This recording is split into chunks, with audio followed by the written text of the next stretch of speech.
You clean up messes for a living, my mother-in-law said, loud enough for the entire table to hear, her wine glass catching the light from the chandelier above her. Don't embarrass Lucien in front of his father's colleagues tonight.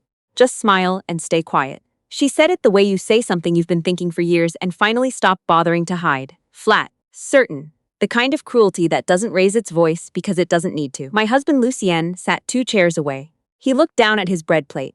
I am a paramedic. I have been one for 11 years. I have held pressure on wounds in ditches off the Trans-Canada. I have talked people back from ledges at 3 a.m. in parking garages in downtown Ottawa. I have intubated a man in the back of a moving rig on the Queensway, while my partner took a corner hard enough to throw us both into the wall. My hands have brought people back. My hands have also let people go, and I have learned to carry both of those things without putting them down. But that night, in the private dining room of the Rideau Club, with 30 of my father-in-law's Bay Street contacts watching over their Chateau Petrus, I sat very still, pressed my thumbnail into my palm until I felt something sharp and clean, and I did not say a word. What my mother-in-law did not know, what nobody in that room knew, was that the mess I had cleaned up 6 months earlier had a name. His name was Gerald Fitch, and he had been the most powerful healthcare lobbyist in the country. He'd had a heart attack in the parking garage of the Westin on Colonel By Drive at 11:47 on a Tuesday night. No pulse, no bystanders. Just him slumped against the concrete pillar between a Tesla and a pickup truck, and me, coming off a 14-hour shift, cutting through that garage on foot because the LRT was down again. I wasn't supposed to be there. I had no kit. I had nothing except my hands and 12 years of muscle memory. I worked him for 9 minutes before the fire department arrived. He lived. He didn't know my name. I was gone before the ambulance crew had him loaded. I'd given my information to the first firefighter on scene and walked home in the November cold with my heart still hammering, thinking about nothing except whether I'd remembered to lock my apartment that morning. That was 6 months ago. Tonight, 3 hours after my mother-in-law told me to smile and stay quiet, her husband's Gala would come apart at every seam, and I would be the last person in that room anyone expected to be standing at the center of it. But let me take you back to where this really started. Not that night in the garage. Before that, Lucien's family came from money the way some families come from a particular town. It was simply the condition of their existence, unremarkable to them and enormous to everyone else. His father, Aldrich, had built a real estate development firm over 40 years and turned it into something that put his name on hospital wings and university libraries. His mother, Françoise, had never worked a day outside the home, which she described as a choice and which I privately suspected she described that way because the alternative framing made her uncomfortable. I met Lucien at a CPR recertification class at the Ottawa Heart Institute. He was there because his firm had a new insurance requirement. I was there because my certification was expiring. He was terrible at chest compressions. I corrected his hand placement. He asked if I wanted coffee afterward. That was 5 years ago. His family's never warmed to me. Not really. Françoise was polite in the way that costs nothing. The kind of polite that communicates its own opposite with perfect efficiency. She asked about my work with the particular brightness people use when they find something slightly distasteful but have been raised not to show it. She called me une infirmière at family dinners for the first 8 months we dated, even after Lucien corrected her multiple times. I am not a nurse. The distinction matters to me professionally and apparently to no one in that family socially. The night Lucien proposed, Françoise pulled me aside in the kitchen while he was opening champagne with his father, and she said, very quietly, that she hoped I understood what I was taking on, that their family had a reputation to maintain, that she expected discretion about my line of work in certain company. She smiled when she said it. The smile was the worst part. I almost ended it that night. I should tell you that honestly. I stood in their kitchen with the sound of the cork popping in the next room, and I thought, very clearly, this woman will spend the rest of my marriage making me pay for not being what she wanted for her son. I was right. I just didn't know what the price would look like. Lucien was not a bad man. That's the part that made it complicated. He loved me in the genuine, unperformed way that some people love. He showed up, he listened, he remembered things, but he was also his mother's son. And when she applied pressure, he became very quiet in a way that left me standing alone on terrain I hadn't chosen. The Rideau Club dinner was for Aldrich's 65th birthday. 30 guests. Old money, Bay Street money, a federal cabinet minister I recognized from the news. I wore the only dress I owned that Françoise hadn't commented on.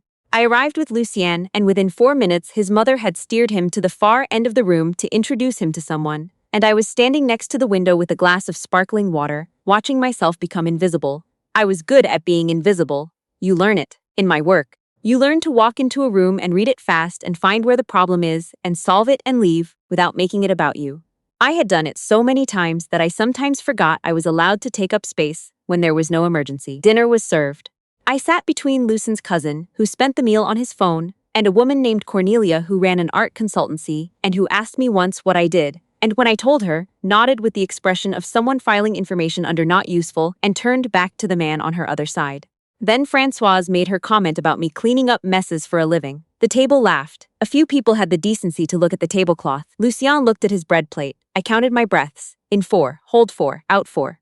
The same count I use in the back of a rig when someone's saturation is dropping and I need my hands to be steady. I picked up my fork and ate my duck confit and did not say a single word. What I did not know yet was that 40 minutes later, the man sitting at the head of the adjacent table, the man Aldrich had placed at his right hand, the most important guest at the entire evening, a man I had never seen in a suit before, would stand up from his chair and collapse.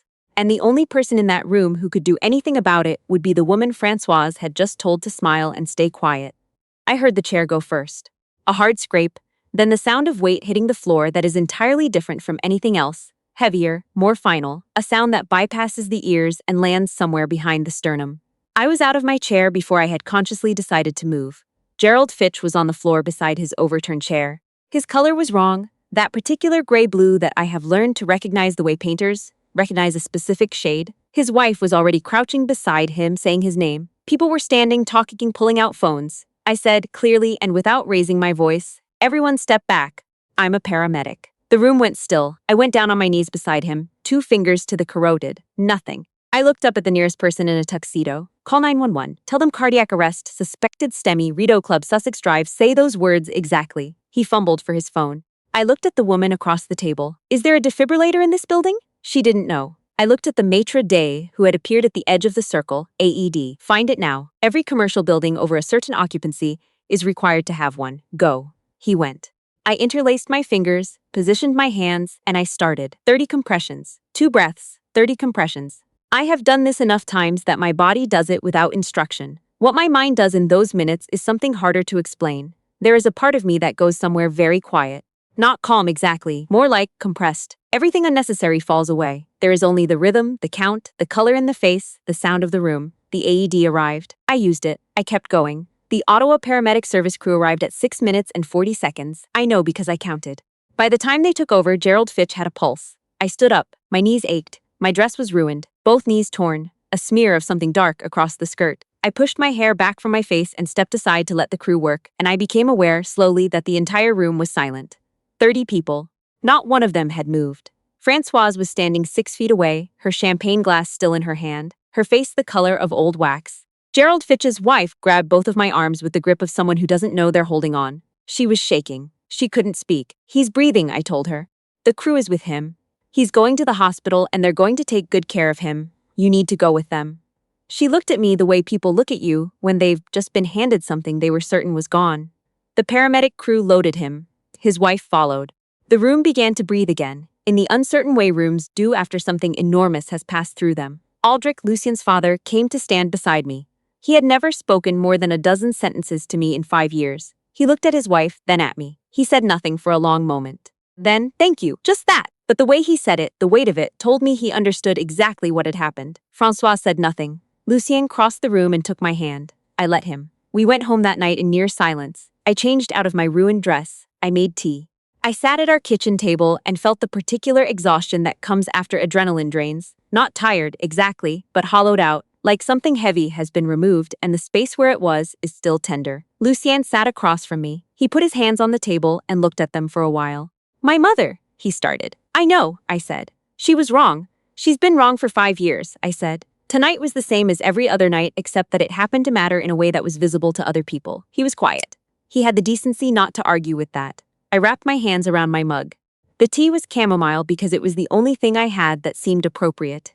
Outside, the Ottawa River was dark, and the lights on the Gatineau Hills were scattered and distant. It was an ordinary night. Most nights are, even when they aren't. What I didn't know yet was what the morning would bring. Gerald Fitch did not have a simple relationship with memory, as it turned out. His wife, Teresa, reached me through the paramedic service the next morning. She had tracked down my name through the crew, who had taken over on scene. She was calling, she said, to thank me.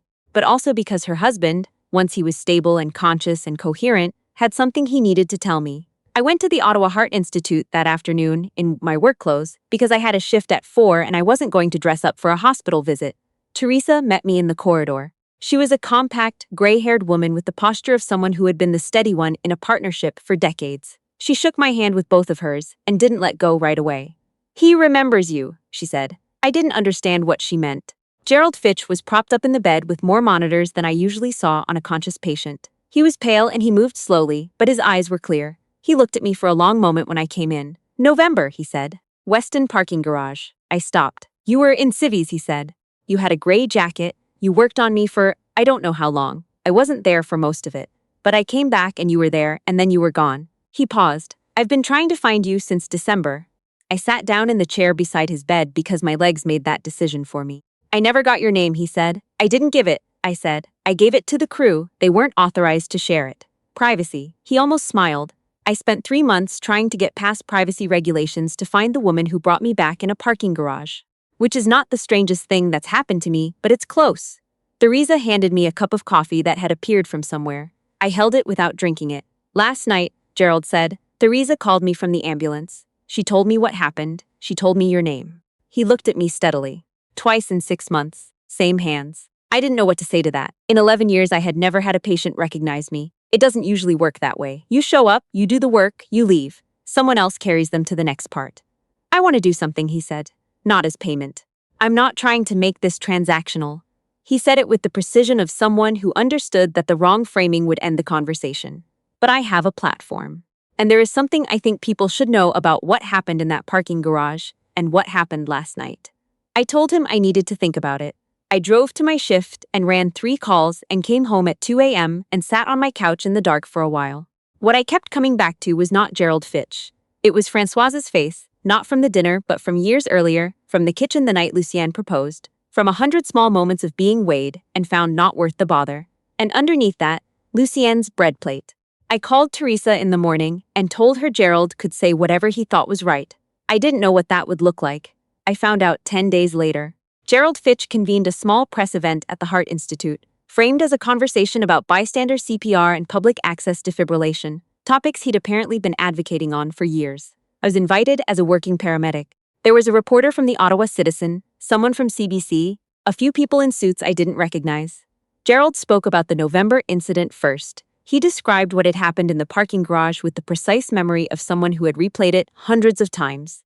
He described the clinic where he'd been sent for follow-up monitoring, and what the cardiologist told him, that the 9 minutes of uninterrupted CPR in that garage, performed by someone who knew what they were doing, was the primary reason he had a functioning brain to come back to. Then he spoke about the Rideau Club. He named the evening. He named Aldrich's firm, not unkindly, simply as context. He said that the woman who saved his life for the second time had been at that dinner as a guest. He said she had been told earlier in the evening to stay quiet and not embarrass anyone. He paused there. "In my experience," Gerald said, "the people who are told to stay quiet are usually the ones with the most to say." The Ottawa Citizen ran the story 2 days later. It was not a front-page item. It ran in the life section with a photograph of Gerald in his hospital room, but it was specific. It used names. His, mine, the location. It described the parking garage in November and the dining room in April. It quoted Gerald directly.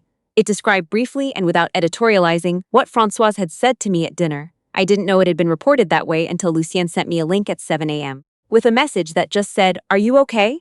I read the article sitting at my kitchen table with my first coffee. The morning light came through the window the way it does in May in Ottawa, slanted and still pale, the kind of light that makes everything look provisional.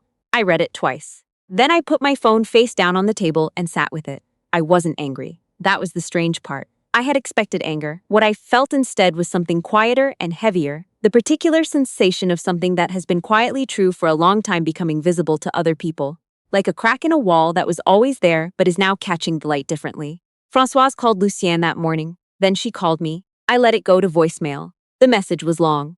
It moved through several phases, initial dignity, then something that was almost an apology but kept circling back to how the article had made her look, then a request that I called Gerald and asked him to issue a correction about the context of her comments.